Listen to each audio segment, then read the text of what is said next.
আমি বানাবো সেমাইয়ের পায়েস। তার জন্য দুধটা গরম বসিয়েছি।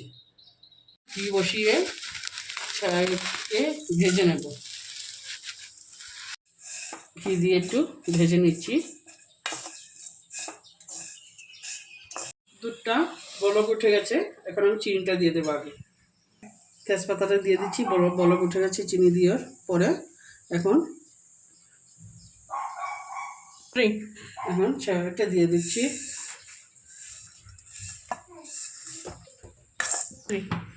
লড়াচড়া করে নেব, তারপরে কাজু কিশমিশটা দিয়ে দেব, দিয়ে বন্ধ করে ঢাকনা দিয়ে রেখে দেবো স্ট্যান্ডে একটু সময়, তারপরে দেখাচ্ছি।